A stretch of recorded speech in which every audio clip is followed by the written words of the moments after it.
Diddy made a lot of people mad and upset. And he may be losing some of his power. Do you know why Diddy should be afraid right now, though? He made statements alluding to the fact that Diddy owe him something from the protection he gave us while we was running back and forth to Cali. Well, it's because Keith D, a former partner of his, is getting bad press. We're here to let you know that Dwayne Keith Davis, also known as Keefy D60, has been taken into custody for killing Tupac Shakur. Only a small number of incidents in the history of the music business can possibly compare to the outcry that followed Tupac's brutal murder, with regard to how a crime that was so well publicized could go unsolved for years. This public response has raised a number of problems. However, the case has received a few encouraging fresh updates, so the waiting is now ended. While the majority of people will benefit from these upgrades, it appears Diddy may not be overjoyed that solutions are finally on the way. This is due to the fact that there have been a number of revelations on the music executive's suspected involvement. But given the most recent information, it appears that those allegations may have some validity. At least, that's how it will appear if a coworker from the time when he was working with Tupac claims that the executive may be on his toes right now. This doesn't necessarily mean that the police are coming to arrest him right away. Rather, it could be that Diddy stepped on a lot of people's toes on his way to success, and now it appears that it's all coming back to bite him in the form of a potential arrest. If you believe that the rumors about Diddy's involvement in the case were untrue, you could reconsider your mind after hearing what his own former workers are saying. Diddy had some sort of role in a murder for hire, according to Keefy D. Since he passed away, approximately 30 years have passed since his case was put on hold. But as of right now, the media is once again focused on the Tupac murder case and has answers. This is fantastic news not only because the crime has gone unsolved for many years, but also because new information about the case is pointing to Diddy, who was already widely believed to be the main suspect. Nearly everyone who had relations to Tupac and was present at the moment of his murder has in some way connected Diddy to it, from common bystanders to famous people. These hypotheses appear to hold up to scientific scrutiny because Diddy appeared to stand to gain from the rapper's untimely death. What further evidence do you require to be persuaded if intent and motive are already on the table? I had no idea what had been kept hidden for so long that they were so compelled to raid the location out of curiosity. If you were still having problems believing, it seems like you're in luck today since yet another one of Diddy's former friends has just come forward to provide some shocking information about how the rapper may be treading water given the most recent developments in the case. The fact that the speaker was with Diddy during the entire Tupac argument, though, makes this take particularly distinctive. Worrying that someone who might be able to implicate him for a possible connection has just been taken into custody. We're here to let you know that Dwayne Keith Davis, also known as Keefy D60, has been taken into custody for killing Tupac Shakur. Under normal circumstances, the fact that the man who goes by Keefy D is in this scenario might not have immediately raised any red lights, but Diddy's problem is made worse by the fact that the rapper appears to have cut Keefy D off after having him perform certain immoral acts. The news of Diddy's arrest, though, suggests that things may be changing in his favor. Speaking of things changing, Las Vegas investigators detained Dwayne Keith Davis, a 60-year-old gang leader with a reputation for making problems, in an unexpected turn of events that could only occur in the world of dramatic scandals. Many people in the industry were stunned by his arrest, which also gave those pursuing justice in Tupac's murder case hope. Tupac's stepbrother, Mopreme Shakur, had conflicting emotions on the arrest.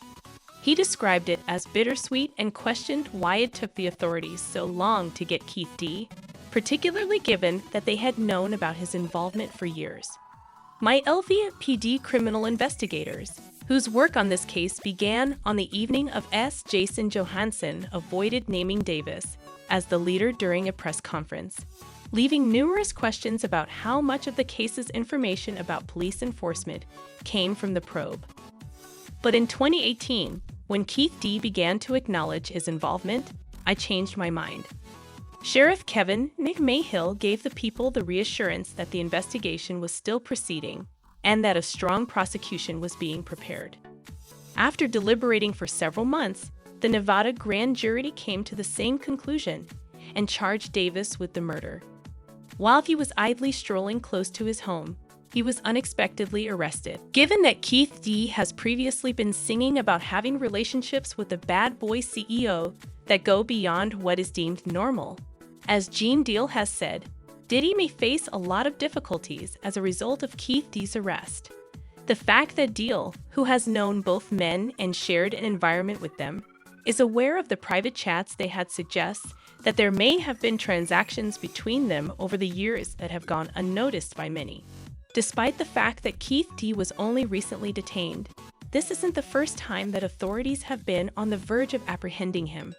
The Henderson, Nevada home owned by Keith D's wife, Paula Clemens, was the target of a search warrant that was carried out by Las Vegas police in July, according to a report in the Daily Mirror.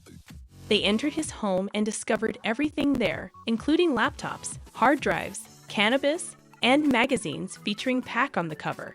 I observed crap and shell bullets. Orlando Anderson, the uncle of PAC's suspected killer, Keith D, a former member of the Southside Compton Crips, has admitted more than once that he participated in the rapper's 1996 slaying. The fact that Keith D has now been detained demonstrates that there has been sufficient justification for the arrest for some time. Given that the rapper claims Diddy cut him off years ago, he is probably undoubtedly worried by the prospect of facing justice. Do you have the puffy ooh feeling? Yes, I believe he needs to be cautious. He was considerate to others. You understand what I mean? But if Diddy was so cunning in his approach, how did the police ever manage to get this near to him? The truth is that Diddy wasn't being pursued by the police, just everyone else who was in his immediate vicinity at the time. And Gene Deal just stated just this on Keith D's arrest.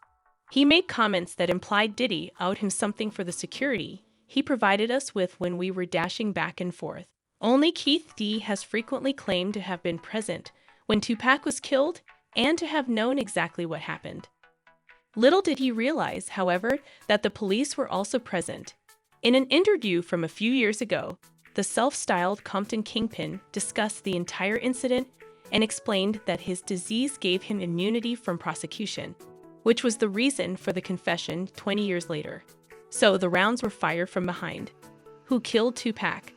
They arrived there from the chilly streets. They had just gotten out of the backseat. According to Davis, he was occupying the front passenger seat. Deandre Smith, Davis's cousin Orlando Anderson, and Terrence Brown were riding in the rear. All of them belonged to the Southside Crips gang. They allegedly set out to find Tupac on their way to Suge Knight's 662 club in Las Vegas. Tupac supposedly got into a fight with one of their gang members earlier in the day, which is why this happened. But they left the club when Tupac failed to arrive. They later witnessed Tupac getting up while driving approaching the club and looking out the sunroof of the vehicle. Davis reveals to the camera that his companion busted a U. I was in the front seat as we arrived. Despite without naming the gunman, Davis claims that the gunfire came from behind. I'm going to keep it for the street code. It was only recently in the rear seat. Davis claimed he wouldn't reveal who killed Tupac, but in a prior police interview, he revealed the identity of the killer. He asserts that Orlando Anderson shot the rapper in the since-deleted footage. Shakur had an altercation with Anderson earlier that evening following the boxing contest. Anderson was a purported member of the Crips gang. The next night, Shakur's entourage even admitted to authorities that Anderson was the shooter. Orlando Anderson is a relative of Kefidi. He is the person that fought with Tupac Shakur the night before Tupac was shot. However, Anderson was ultimately slain in 1998 in an unrelated gang shooting, and no other clues were found. He also denied Tupac, Although rumors have it that Diddy may have paid him to settle his score with the rapper from All Eyes on Me and settle the record company issues at the same time. After Keith D's broadcast, the show's creator Kyle Long was questioned by the Rap. In the interview, Kyle Long said that Keith D's lack of incarceration is absurd and that it ultimately doesn't matter that he won't reveal who fired the gun. Now that word of Keith D's arrest and additional information that has just emerged suggesting Diddy's alleged participation has spread, a lot of people are talking, and most of them seem to know a lot more about the situation than you'd anticipate. Keith was mentioned by someone who said that he had previously acknowledged Puffy had offered him $1 million for the hit, and that his connection had given him the weapon in Vegas. In 1999, Puffy boasted about it in